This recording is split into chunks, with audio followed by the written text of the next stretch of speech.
masih ingat yel-yel dari Bu Rektor tadi? Kita coba ya.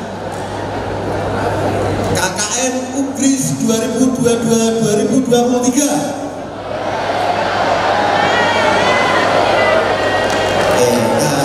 Untuk kalian semua ya, telah hadir di tengah-tengah kita pemateri yang pertama. Akan saya bacakan secara singkat kurikulum vitae beliau. Nama Bapak Gatot Widodo Eskom Mkom.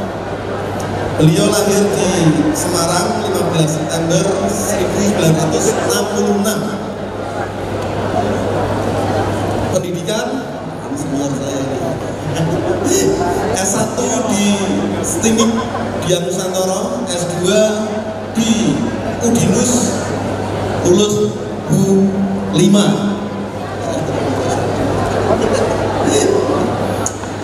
Beliau bertempat tinggal di Perum Beringin Indah, Semarang Barat. Kemudian jabatan beliau adalah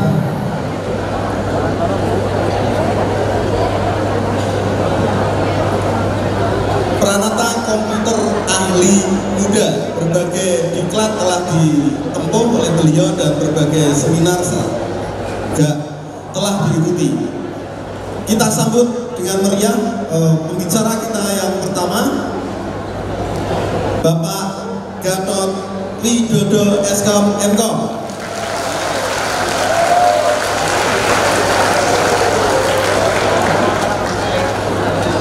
Kasihan banyak yang terjebak pinjaman-pinjaman politik. Ya, lanjut. Nah, adik-adik sekalian, kita sedikit ya sebelum ke digitalisasi masyarakat itu sekarang itu sudah mulai muncul era disrupsi. Ada yang tahu apa itu era disrupsi? Ya, ada yang tahu?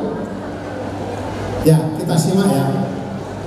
Yaitu inovasi disruptif itu menciptakan pasar baru, ya, menciptakan pasar baru, mengganggu pasar yang sudah ada. Paham? Jadi pasar itu sudah ada, ya. Pasar itu sudah ada, tapi dia menciptakan pasar baru. Dengan apa? Tentunya dengan tes, dengan teknologi, ya. Contoh apa? Contoh gampangnya apa? Tadi saya sudah sampaikan adanya ojek, ya, ojek online, ya kan? Ada apa lagi? Pembayaran non tunai, ya kan? Ada apa lagi? Apa lagi? Ya, penjualan online. Ya, itu kan cuma kita menggunakan teknologi, ya. Ini era disrupsi. Kita lihat perkembangan, kita flashback ke belakang sebentar ya, supaya kita mengenal itu perangkat piranti keras lunak dikuasai oleh IBM tahun 1970. Jadi dulu kalau yang sudah punya IBM itu top banget itu ya. Ya juga pada waktu tahun-tahun segitu ya sudah mengenal lah sedikit terkait PC ya. Dulu saya pakainya green screen seperti itu, hijau semua monitor, apa tulisannya green screen. Kemudian tahun 1975 ada Microsoft yang menguasai pasar 90,42. Ya, ini terus berlanjut hingga Google ya. Google mulai tahun 1980 sampai sekarang. Kemudian ada arahan ya, kalau kita rekomendasikan sekarang kalau menggunakan Microsoft ya, itu kan berbayar mahal ya, banyak tantangan, artinya banyak celah-celah virus apa yang masuk ya dalam mulai. Sekarang kita eranya apa? Open source ya, bisa beralih ke salah satu open source ya, misalkan Linux gitu kan, pengganti MS Windows ya, ada Linux apa, Fedora ya, ada ya, Ubuntu ya, sudah pernah dengar belum? Ya itu gunakan itu ya. kemudian ada Office ya, Office-nya Linux ya, ganti MS Office-nya Microsoft. Itu sekarang eranya era Linux, dan itu bisa dipelajari, bisa dikembangkan, bisa disebarluaskan ya. Jadi sekarang kalau saya rekomendasikan mulai belajar yang namanya open source. Lanjut. Ya, adik-adik sekalian, ini ada beberapa technopreneurship ya, gabungan antara teknologi dan entrepreneur. Di Indonesia sudah banyak ya yang luar biasa entrepreneur tersebut, yaitu salah satunya yang sukses di Indonesia ada Sinta Bubu ya, nanti searching di Google ya. Ada Alamanda Sandika, ada Diajeng Lestari, ada Ibu Aulia ya, Mbak Aulia. Jadi silahkan nanti searching supaya apa, kita termotivasi ya. Ternyata banyak juga technopreneurship yang ada di Indonesia, termasuk yang di technopreneur dunia ya. Ada Steve Jobs ya, ada Bill Gates, ada apa nih, Mark Zuckerberg ya, Facebook ya. Maaf ini bahasa Inggrisnya saya kurang ya, dari Facebook ya. Ini salah satu teknopreneur dunia yang bisa menginspirasi kita menjadi entrepreneur. Lanjut. Ya, ini juga salah satu teknopreneur sukses di Indonesia ya. Saya berjalan sedikit ke sini karena kurang jelas ya. Ada Andre Darwis ya dari Kaskus ya. Kemudian ada Nadiem Makarim ya, Gojek ya, Gojek. Sekarang jadi Pak Menteri Pendidikan ya. Ini luar biasa. Kemudian ada lainnya Ferry Unadi dari Traveloka. Inilah entrepreneurs sukses di Indonesia. Ya, lanjut. Ya, sekarang dampak disrupsi ya, adik-adik sekalian, kalau adik-adik juga tidak mengikuti perkembangan era disrupsi ini, maka dipastikan akan kalah bersaing dengan adik-adik atau dengan orang-orang yang sudah mengikuti perkembangan disrupsi. Ya, contohnya ini, tumbangnya toko retail modern, ya, jual beli konvensional menjadi jual beli online, benar nggak? Ya, kemudian ada banyak toko retail yang tutup, yang close, tapi di toko online semakin jaya transaksinya. Kalau saya lihat ya, ini tahun kemarin kayak ini 750.000 transaksi penjualan setiap hari, karena mungkin sekarang sudah ribuan transaksi penjualan. Jadi mau tidak mau kita harus transformasi digital ya. Lanjut. Ya, ini contoh lain ya, Bluebird kenal ya, taksi Bluebird yang luar biasa. Ini kalau tidak mau berkolaborasi menjadi literasi ke digitalnya ya, literasi digitalnya, maksudnya pindah ke digital ya, itu tidak akan bisa bersaing. Makanya dia berkolaborasi dengan Gojek dan Grab. Kayaknya kalau saya tidak salah dengar itu sekarang muncul Bluebird ya, Blue ya, karena sudah bekerja sama dengan Gojek ya. Jadi raksasa Bluebird aja yang taksi ya, itu harus join. Kalau tidak join mereka kalah ya. Memang eranya sekarang era digital semua. Lanjut. Di industri perhotelan juga sama ya. Sekarang ada VS akomodasi digital ya. Sudah pernah dengar yang namanya Airbnb, Airy ya, ada Resorts ya. Ini banyak sekali sekarang ya.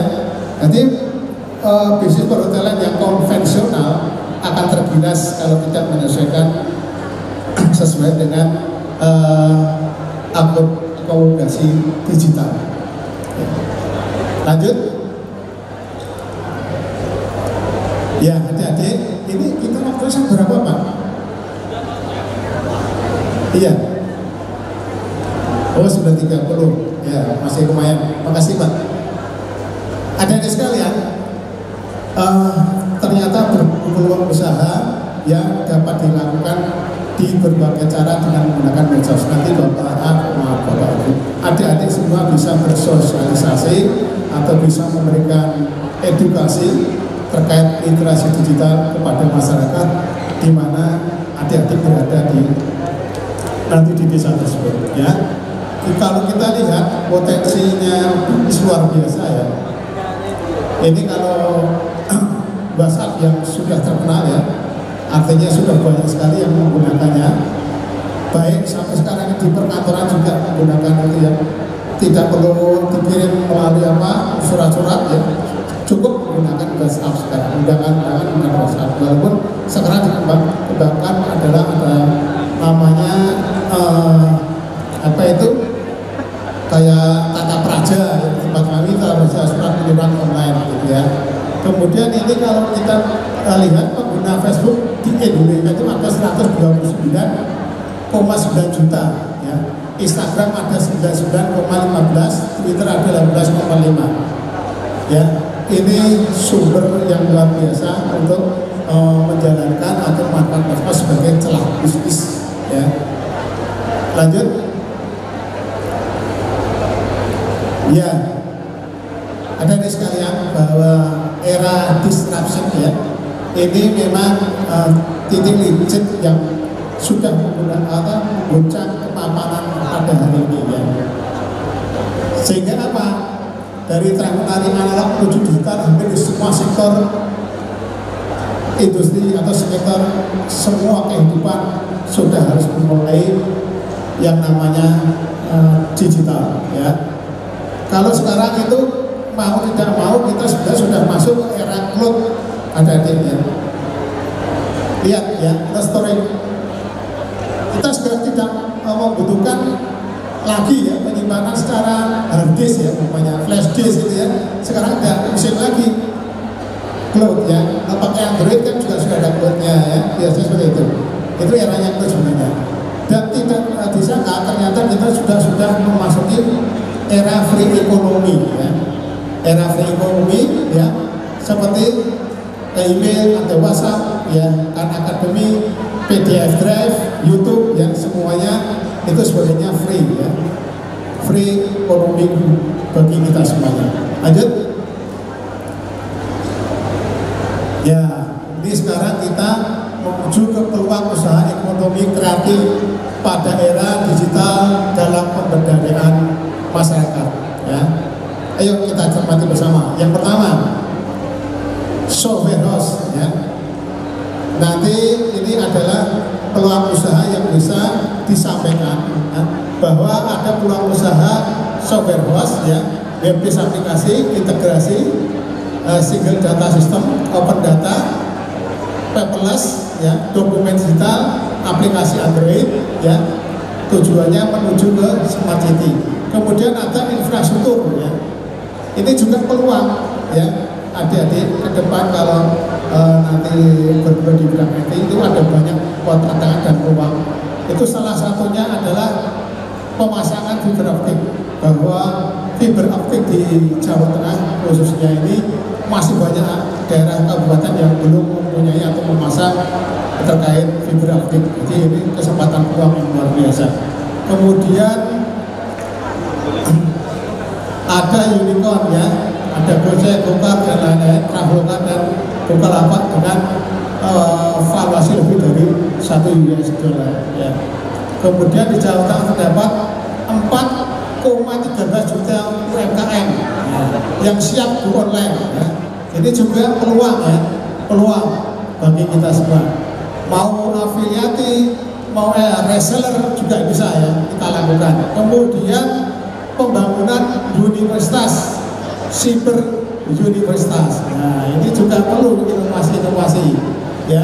Perumusan ulang ya terkait identifikasi mata kuliah yang tetap diajarkan atau ditinggalkan. Kemudian ada integrasi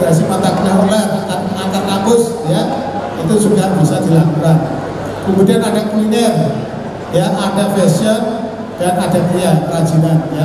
Ini luar biasa ya, luar biasa untuk peluang-peluang yang ada di sini. Targetnya apa? Secara nasional yaitu sumber ekonomi digital di Indonesia. Lanjut.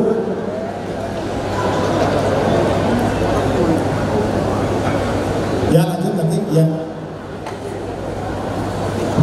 Adik-adik sekalian, ini nanti bisa disampaikan juga pada saat adik-adik semua nanti ada di kabupaten masing-masing, ya. Sampaikan kepada masyarakat, kepada remajanya, kepada warga, seluruh warga, ibu-ibunya, yang terutama khususnya pemuda-pemuda, bahwa sekarang ini sudah ada beasiswa Kominfo. Sudah ada yang pernah dengar DTS? Ada yang pernah ikut? Ada yang pernah ikut DTS dari Kominfo? Belum ada ya? Nah, ini kita kenalkan ya. Ini ada digital talent scholarship DTS. Semua bisa jadi jagoan digital. Ini kesempatan adik-adik semua. Ini free ya, ini free. Nanti kalau sudah lolos bisa daftar. Bahkan ada uang sakunya, ya, dapat ilmu, dapat uang saku. Ini ada literasi, ini terbuka bagi seluruh lapisan masyarakat. Nanti tolong disampaikan ya, tolong disampaikan. Kemudian ada lulusan pendidikan vokasi SMA bidang IT, ya. Kemudian ada lulusan pendidikan S1, ya. Ada tenaga kerja profesional, pelaku UMKM yang di desa nanti, ya, pelaku UMKM bisa daftar, ya. Nanti akan diberikan literasi digital di sini supaya paham bagaimana saya punya UMKM untuk mengelola di era digital ini, ya. Ini kesempatan yang luar biasa. Boleh dipoto-foto ya, nanti disampaikan. Kemudian ada mahasiswa aktif, ya, kayak ada di sekalian ini ya. Ada mahasiswa aktif, ada ASN ya, ada ASN, ada pegiat wisata. Tadi saya sudah dialog sedikit sama Pak Khairi. Pentingnya desa-desa yang mempunyai potensi wisata. Bagaimana mengelolanya, memasarkannya.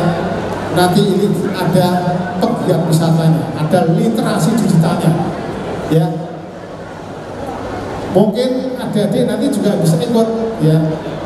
Suatu saat nanti kalau ada yang pulang ke desa bisa ikut mengembangkan terkait desa yang ada potensi wisatanya, ya, seperti itu. Kemudian ada komunitas, ya, komunitasnya macam-macam. Ada yang di Semarang itu komunitas mahasiswa komputer namanya, seperti itu, ya. Bisa salah satunya itu, atau komunitas masyarakat punya apa, ya, itu bisa nanti ikut. Kemudian ada media, ya, ada media dan termasuk ada pejabat pemerintah pembuat kebijakan, ya. Literasi digital ini nanti akan dilaksanakan tahun 2023. Calon peserta dapat daftar melalui, dicatat ya, di kominfo.go.id, ya.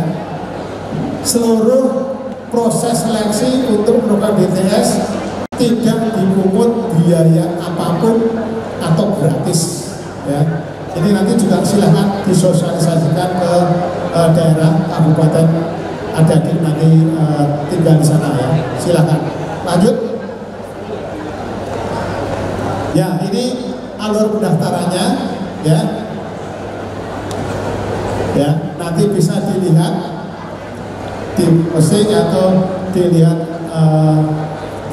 cara-caranya sudah ada, ya.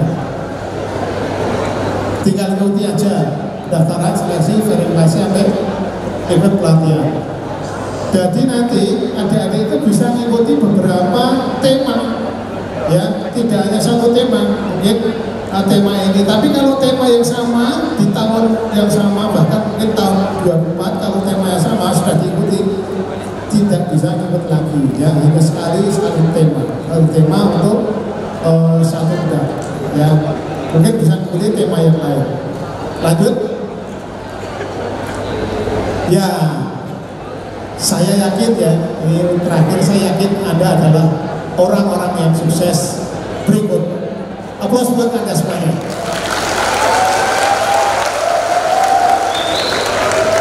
Terima kasih sudah kita berbagi pengalaman, dan adik-adik saya doakan ya semoga sukses ya. Jangan lupa minta doa pada orang tua ya.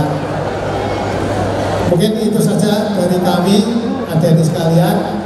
Mudah-mudahan paparan saya itu sedikit banyak bisa ya terserap lah dan bermanfaat tentunya, karena kami juga nggak bisa ngepaskan yang diinginkan kayak apa ini ya, kira-kira seperti itu ya. Nanti diskusi tanya jawab bersama-sama, kami membawa teman tim kami, Mas ini masih ya, Mas Yoto ini tim ahli teknis kami yang terkait teknologi informa.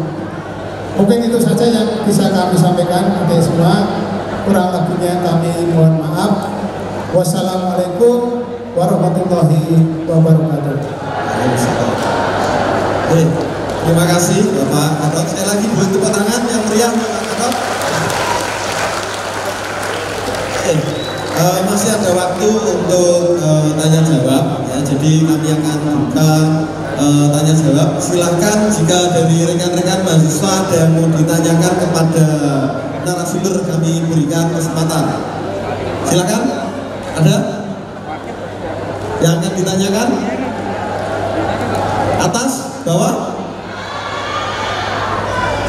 Mau tanya? Ya, sini. Silakan. Ya. Silakan turun ke bawah. Ya. Ayo. Gak apa-apa. Sini. Ya.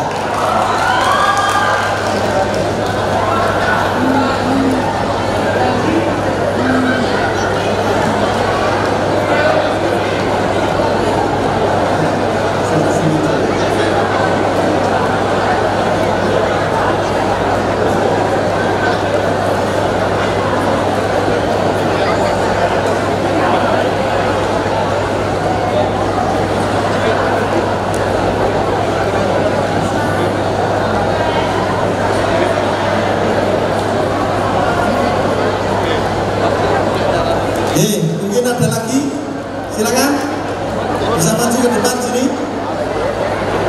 Ada, silakan ini. Ya, nanti dapat bonus dari Bu Linda, tambahan snack. Ya, ini sekalian aja, ayo. Ada dari bawah, atas, yang atas depan sana, ada.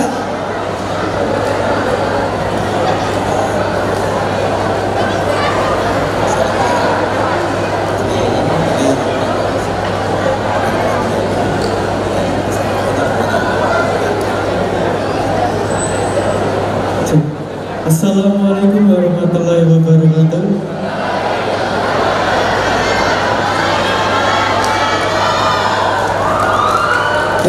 Perkenalkan, nama saya Adit Raihan. Saya dari Prodi PCKR kelompok 106 KKN di Desa Juwari, Kecamatan Limbangan, Kabupaten Kendal. Yang saya ingin tanyakan bahwa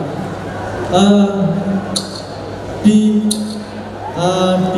dunia, di Indonesia ini sudah banyak sekali akses internet, tetapi juga ada di pedesaan-pedesaan kecil yang belum ada akses internet, bahkan itu mengenal internet pun terkadang jarang, Bapak.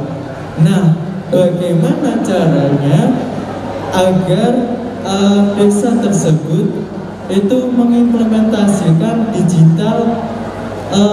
implementasi digital tersebut. Nah, apakah kita harus membangun aksesnya terlebih dahulu atau bagaimana? Pertanyaan saya, bagaimana penerapan literasi yang desa atau tempat tinggalnya tidak memiliki sinyal, bahkan yang mempunyai akses internetnya hanya pribadi saja, begitu Bapak, untuk melingkupi desa tersebut agar mengenal literasi digital. Terima kasih. Luar biasa sekali pertanyaannya ya tadi ya. Terima kasih. Langsung dijawab, monggo Bapak.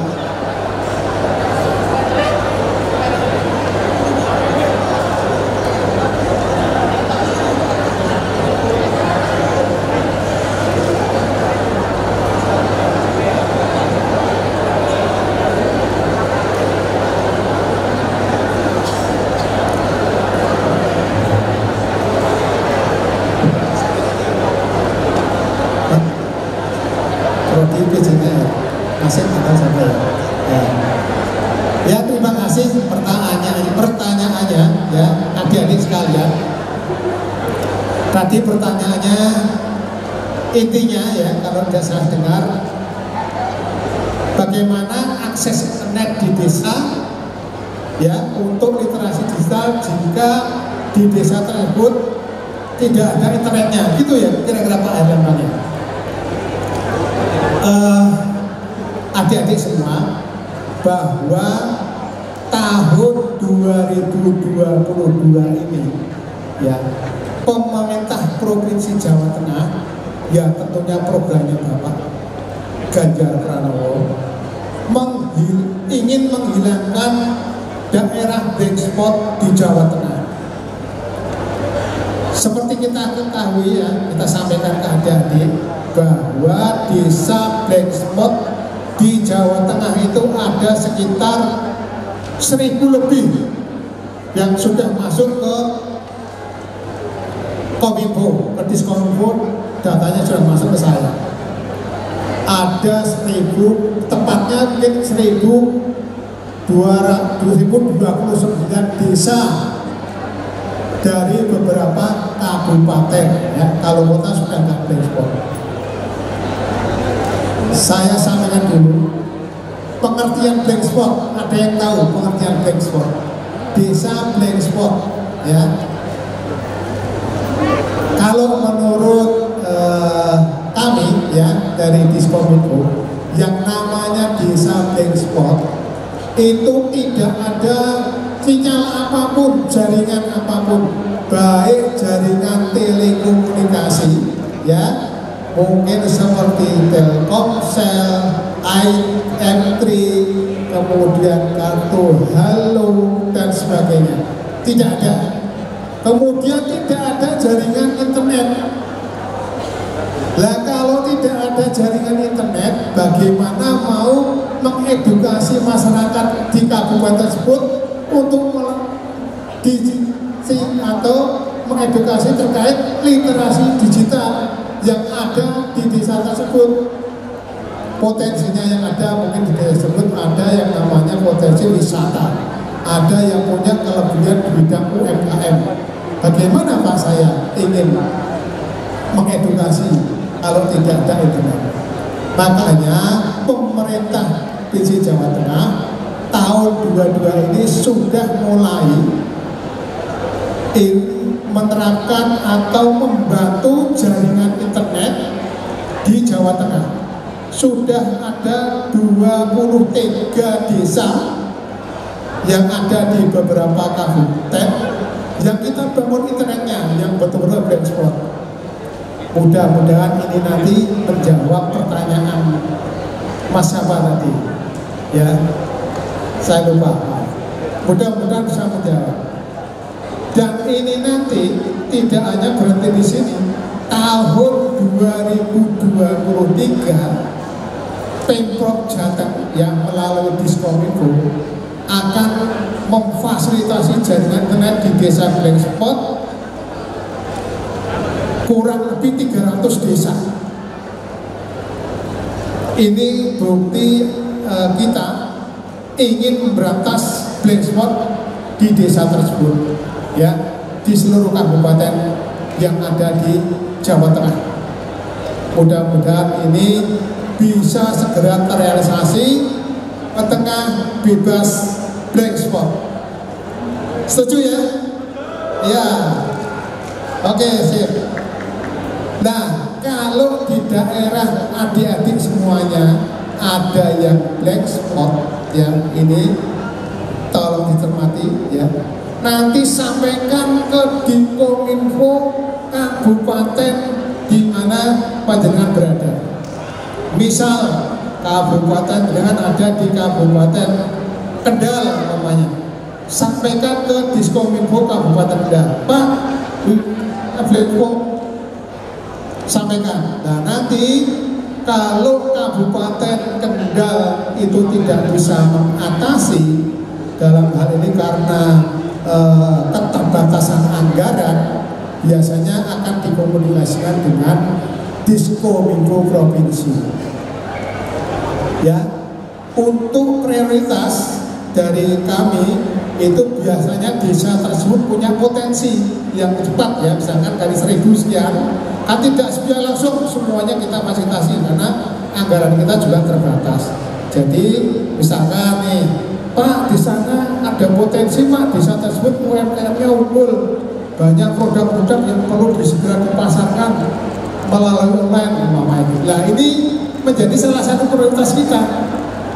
Ada lagi Pak, tempat wisata kami bagus banget Pak, sudah banyak pengunjung ya, tapi kalau mau bikin nggak bisa Pak. Nah, kita juga mau mempromosikan juga nggak bisa karena di sini kurang atau tidak ada internet, tidak ada sinyal telekomunikasi ya.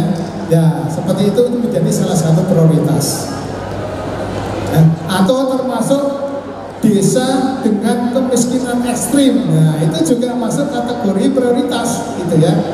Jadi distribusinya kita pilih, kita petakan desa-desa mana yang kira-kira menjadi prioritas ya, seperti itu.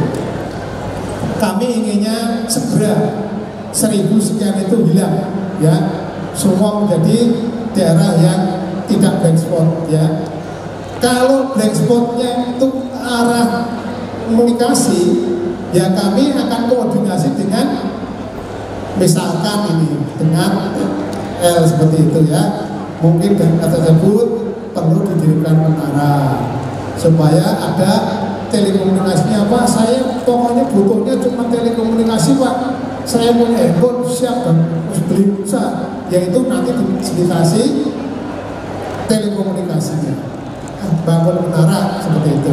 Tapi kalau yang fasilitasi jaringan internet ya, kita akan kerjasama dengan pihak ketiga, akan bangun namanya fiber optik sampai ke desa ya. Nanti di 23 itu kami akan membangun jalurnya itu semua menggunakan fiber optik ya sampai ke desa. Karena kalau menggunakan wireless atau radio itu tidak stabil ya. Sudah dua-dua ini ada fiber optik, ada radio, tapi nanti di 23 insya Allah semua menggunakan fiber optik sehingga layanan sampai ke desa itu stabil ya, seperti itu. Mungkin itu jawaban dari kami, mudah-mudahan bisa menjawab ya.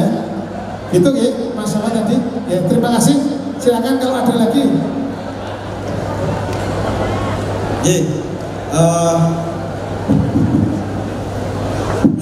Satu lagi mungkin kami beri kesempatan satu kali lagi karena waktu juga sangat terbatas. Ada satu lagi? Oh ya, silakan.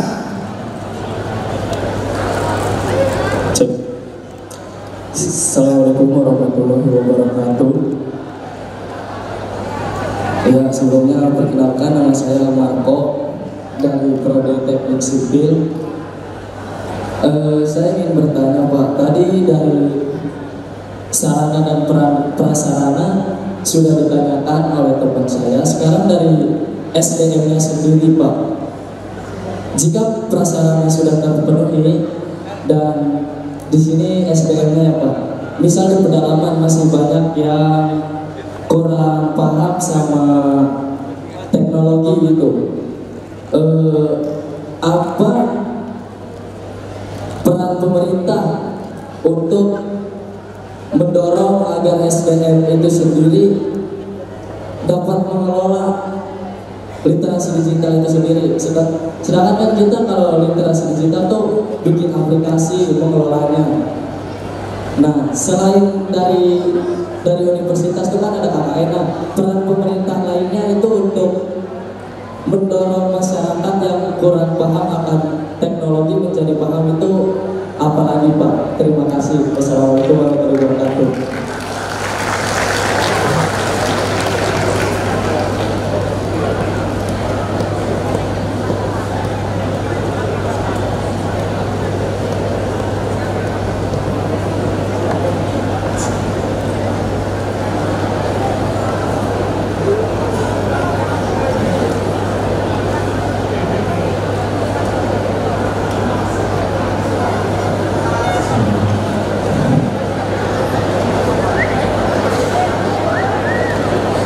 Baik, terima kasih Mas Manto ya tadi ya, betul ya?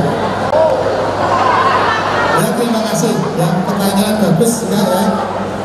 Intinya peran pemerintah untuk mendorong masyarakat melalui digital, gitu ya intinya ya. Bagaimana masyarakat bisa mendapatkan literasi digital, gitu ya Mas Manto ya? Ya, ada di sekalian tadi sudah kita sampaikan di menjelang akhir paparan saya. Mungkin bisa dimunculkan lagi yang terkait DTS tadi, paparan saya yang terkait DTS. Jadi salah satunya tadi saya sampaikan, kita akan memfasilitasi jaringan internet satu, ya, akan menghilangkan besok satu. Itu salah satu peran mereka. Kedua adalah nanti rencana akan melakukan literasi digital kepada seluruh lapisan masyarakat. Ya, tadi sudah kita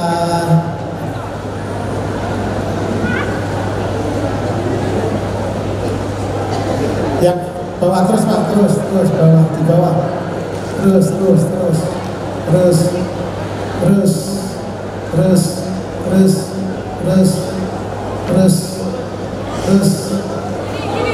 ya, ini ya tadi atas tadi Pak ya, ini Mas. Jadi ini adalah salah satu peran dari pemerintah yang akan melakukan edukasi terkait literasi digital ya.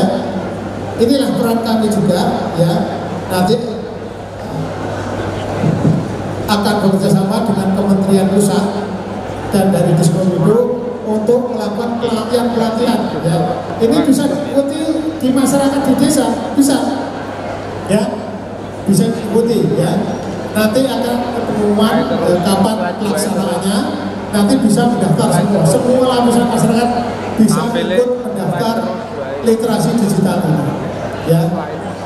Mungkin itu bisa terjawab Mas Manto, atau mungkin ada lain lagi yang bisa disampaikan, atau mungkin bukan ini yang diinginkan, atau seperti ini ya.